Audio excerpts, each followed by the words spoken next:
Welcome to another episode of Now You See Me, the show where we redefine beauty from the inside out. My name is Jeanette Jones and I'm your host.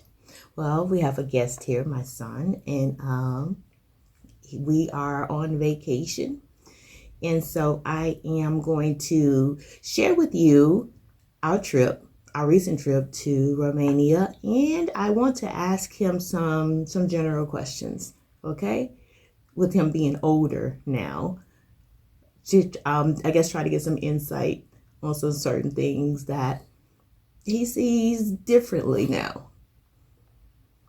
Hello, everyone.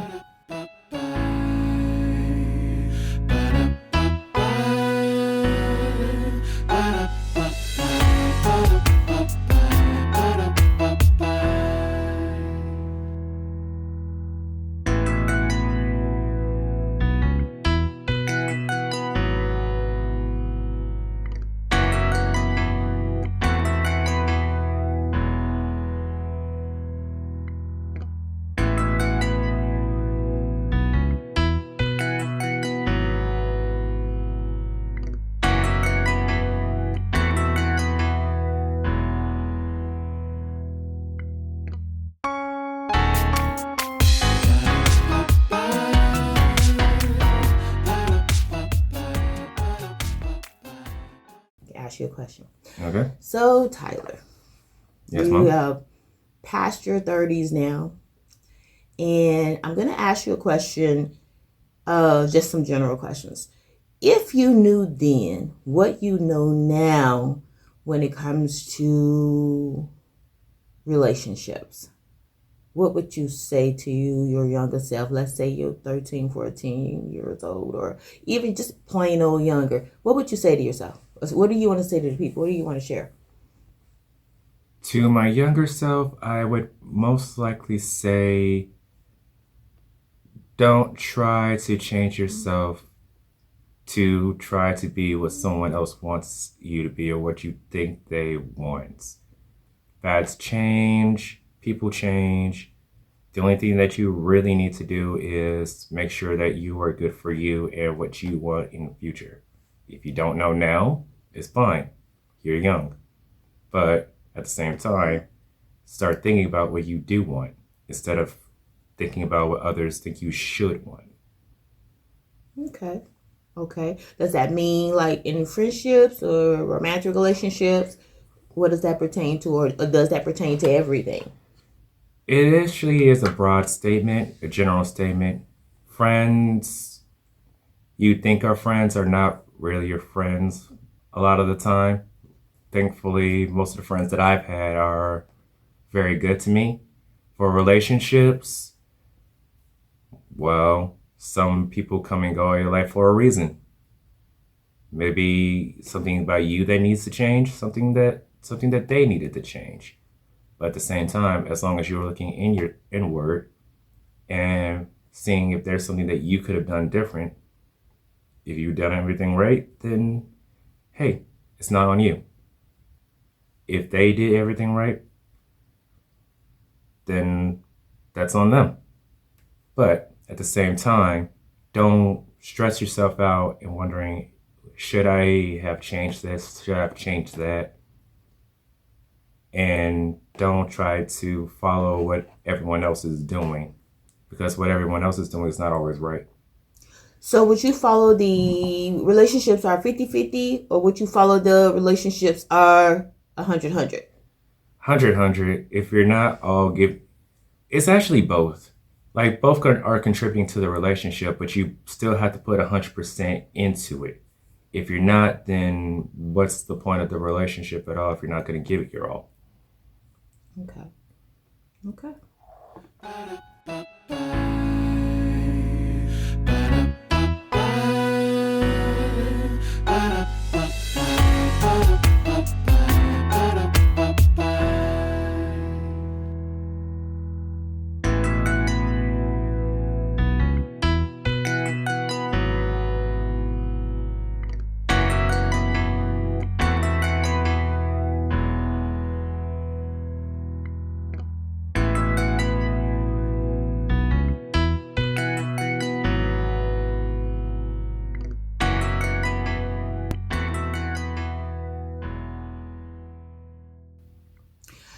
Okay, another question. If you knew then what you know now when it comes to money, what would you say? Start learning about investments when you're younger.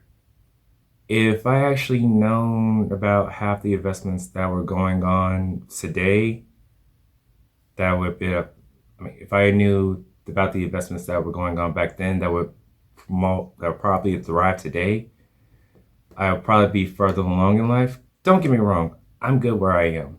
I'm taking good care of my daughter. I'm paying all my bills. I don't have that much debt. We all have debt. But at the same time, I could have been better. You mean more advanced in terms of having more Yes. ready cash? That's what you mean. Yes. Ready cash. Okay. Yes. God has blessed me with the mindset to be adaptable as well as my time in the Army. But at the same time, if I knew then that what I know now, I would have started investing in stocks, putting more money away, not being too frivolous when it comes to spending. I wasn't too frivolous, but at the same time, there are times when I should have saved money instead of bought something. Okay. All right. Makes a lot of sense. I think all of us have those types of feelings. If I had known then what I know now. But anyway, thank you so much for answering that. Okay, let's look at some more Romania.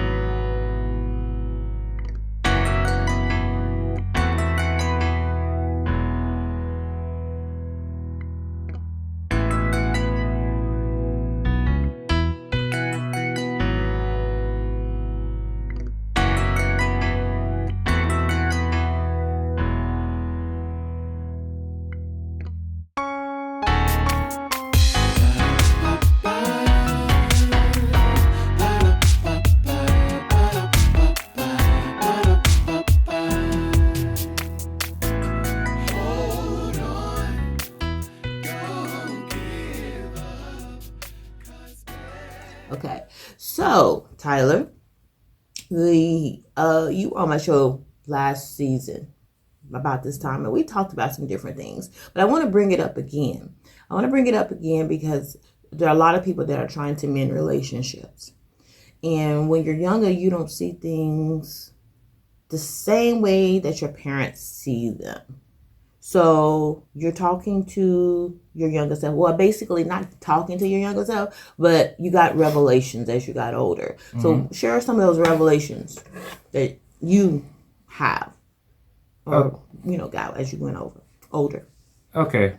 So when I was younger, we haven't seen eye to eye as much as we should have. And granted, we're young. I didn't know anything better. I didn't know any better. You were set in your ways. You actually knew how the world works, but you were still trying to parent. Some of the stuff that you talked about didn't click with me. As I got older, I can see that you weren't just being pushy just to be pushy. It sometimes came off like that, and I'm not going to lie to you, it did rub me the wrong way a lot of times. Anyone that has a child-parent dynamic will understand. But at the same time, as growing up, she was trying to literally drill into my head because I can be a stubborn child. Shout out Torsus. But I was a stubborn kid. I had to go through something repeatedly or at least experience it myself to see that I needed to actually rethink some things. I needed to see what the real world is going to take and what's going to take in the real world.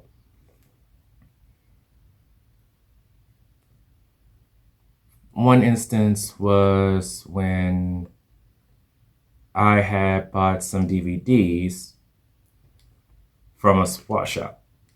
From a what shop? Remember that time at Florida when we went to that pawn shop or that festival thing where it was in Oh, it's like a flea market or yeah, something? that's what I'm thinking about, flea market. Okay. Sorry, folks, I haven't been to a flea market in years.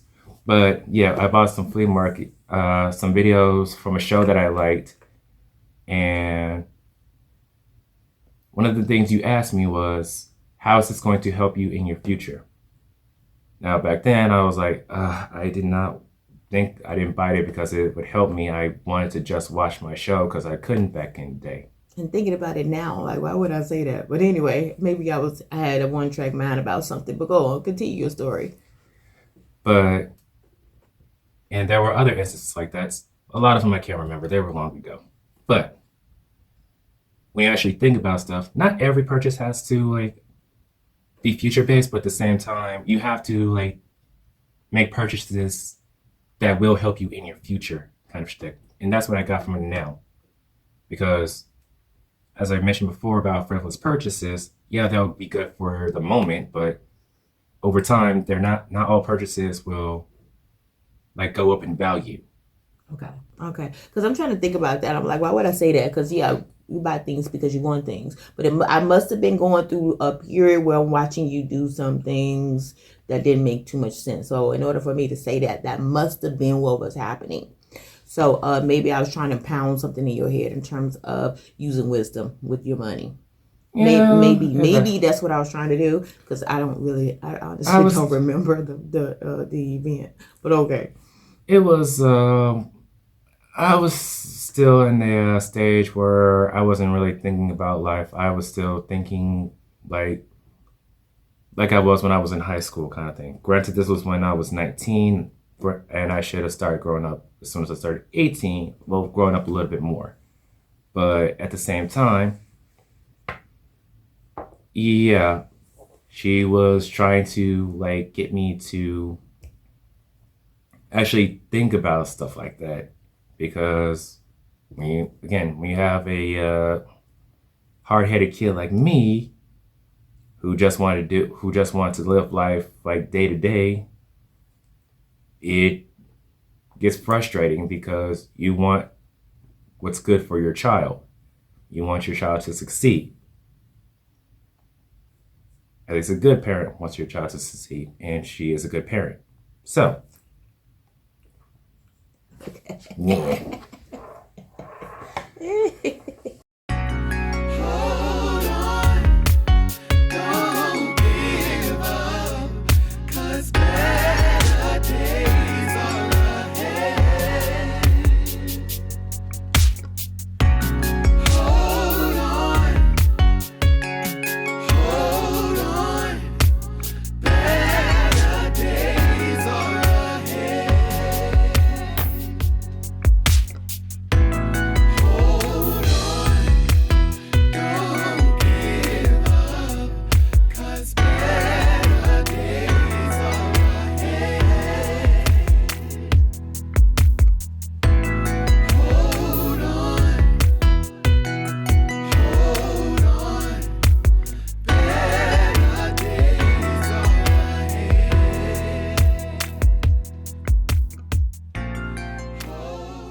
All right. So, last question. You grew up with a knowledge of God, and I tried my best to, I guess, introduce him to you, or you to him, as I was growing myself. And I know you went through a period where you're like, okay, what is this all about? Can you share that experiences, those experiences rather, and just let the folks where you are now. And we're doing honest, conversation. Very well. Okay, well, as you probably know, she hasn't told you our origins. We mostly stayed in Jackson, Mississippi. We were in the South. South is predominantly Christian. I rarely see anybody that had a different religion in there. I've seen some. The South goes to church. I ain't saying it. They love the Lord. But go ahead. They just go to church. Okay. That's the usual. Go ahead. I'm sorry. I don't want to interrupt you. If any, if anybody like did have a different religion, like I had a Jewish friend. It was rare because, again, mostly it was predominantly Christian. So that's all I knew. And I was always taught God's good. I mean, God is good all the time, God is good. And that's been the saying since I've been growing up. Now, I still believe that, but at the same time, like, once I left Mississippi and saw other religions, I started to wonder, like, what were these religions about, and how come they didn't believe in the same religion I did? Now, don't get me wrong, I wasn't like no, not since everyone has to be Christian, or if you're Christian, not Christian, you're wrong kind of thing. But at the same time, I did feel odd to me. Because again, I've never experienced someone that had a different religion than I did. And at the same time, I found some stuff that not all Christians were the best. You think they were fake? Yeah, they're fake. Fake. You say fake. Some people weren't living, like I said, in the South, you go to church. That don't mean that you're living the life from Sunday to the next Sunday. You're just doing what you want to do. So, I get it. Not just that. I was talking about, like, massacres that were committed in the name of Christianity. But as you said before, they most likely weren't. They were just trying to push their own agenda and just say, hey, this is my religion, and my religion is right, and your religion is wrong kind of stuff. And that's why I'm doing this to you guys. And that made me feel some type of way, because I always thought that God was a peaceful God. Granted, he was a vengeful God and he was a jealous God, but I didn't think that he would just tell his disciples to say, go to war with these people, kill them in the name of me kind of thing. Okay, some people take the parts of the Bible, and I know this is your story. I told you to give me your opinion about it. But some people like to take parts of the Bible, and they like to just take that little section and pull it out, and they turn it into some big thing that feeds their agenda. And if you read Bible from Genesis to Revelation, you'll see the whole picture. That's what I mean. Like, yeah. That's what was one of the things that were taking me back, because you've done a lot with Christianity, and I was thinking, is this really the religion that I want to stay in? Because I've read too much stuff to like think, am I okay with this? But then I look around and I see that just because some people have done that, use Christianity in a negative way, in a destructive way, doesn't mean everyone is trying to do that. You have peaceful Christians, you have people that are trying to speak the word using Christianity, are trying to go a peaceful route with Christianity, like Martin Luther King Jr. He was the son of a preacher. But I think what it is, and it's a forever growing process. That's why I asked you the question, because it's a forever growing process.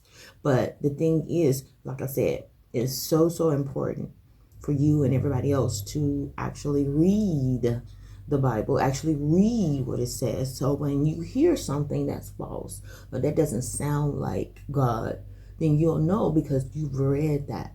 Agreed. And even if you don't remember every last scripture, the more you read, the more you're in tune with the things of God. The more you're in tune with the things of God, you can discern if something's off that somebody says. You understand? So everybody who's just, like I said, in the South will go to church. That's the thing. Go to church, go eat, go to the buffet after the church. That's what we do. It's out of habit. And so, but some people really want the relationship. You just finished talking about relationships. You said relationships earlier were about commitment. And it's the same with God. Mm-hmm. And with God, it's 100. With him doing most of the heavy lifting. And so you draw nigh to him, he'll draw nigh to you. But like I said, I asked you that question because a lot of people they had to go through their own journey. They had to go through their own journey. And you're still going through yours, and I'm still going through mine. And I'm, trying to go to higher heights and deeper depths in Him. And I already know I don't know everything. So I think if you just continue on in your quest to ask questions, people, don't ask God a question. Well, didn't He say, come to me? Yeah, honestly, Yeah. I sometimes wondering about that. The way my mind works now, they say that no man can understand the way God thinks, the way God's plan, because He's literally infallible. He is literally omnipotent. He knows everything. He knows what someone is doing across the way from me. I don't know what they're doing. I'm just sitting here talking to you guys. Mm-hmm. But at the same time, the way His plan works, our brain can't comprehend, but my brain always tries to, because I try to rationalize everything. We do, because, we're rational people. Your mama's rational. But also at the same time, is when God says Christ-like, you have a daughter, you know how she was when she was little. She was all over the place. Yeah. And you knew better. You didn't know. You knew that if she walked outside that door in this freezing cold and she's just wearing a diaper, that was going to be a problem. Most definitely. You knew that, but she's fighting you putting clothes on.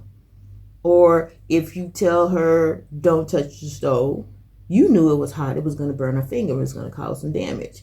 But she just wanted to touch the stove. You understand what I'm saying? Mm-hmm. So it's about trust. It's about her trusting you. It's about you trusting God. It's about all of us seeing when God says childlike, it's because He sees things that we don't. And so, but yeah, our journey is going to continue. He's continually perfecting those things which concern us. And church is important, but getting to know Him is more important. It's the same type of how you developing your relationship, or as you say, a marriage. God said He's married to us. He says that we are the bride. And so if you remember that, and we all need to remember that it's 100. Mm-hmm. Give Him what you got. And thanks to my journey, I have come back to God. I've prayed. He has guided me through a lot of stuff. He has helped me through a lot of stuff. And thanks to Him, I am where I am now. We have a good relationship with my mom. I have a good relationship with my child's mother. Through some healing, I have a good relationship with a lot of people that have done me wrong. And it wasn't because I was trying to hold on to, it wasn't just because I was trying to get stuff over with. I had to heal for myself, and I had to understand that there's some things that I had to work on, and I had to ask God to help me with those things, because I couldn't do it by myself. If I did it by myself, I don't even know where I'd be. So. Okay. Well, if you have to do it by yourself, you don't know where you'd be. That's awesome. That is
Well, thank you for joining us today. Thank you for hanging out with us today, Tyler, and answering all the great questions. And we hopefully you enjoyed our vacation video footage and everything. So we wanted to share that with you. You have a blessed week. Thank you. Thanks for having me. If you're looking for a life coach, Go to www.JeanetteMJones.com and sign up for a free 15-minute complimentary session. I assure you, you will not be disappointed.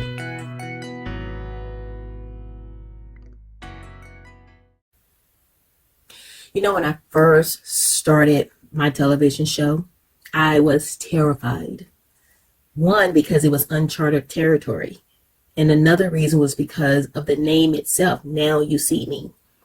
It gave the air of transparency. And I wasn't sure if I was ready for everybody to see me. But I said yes. And it's been a journey that I will never forget nor regret. It was maturing. It caused me to open up. It caused me to not be afraid of my feelings. It was fun to create.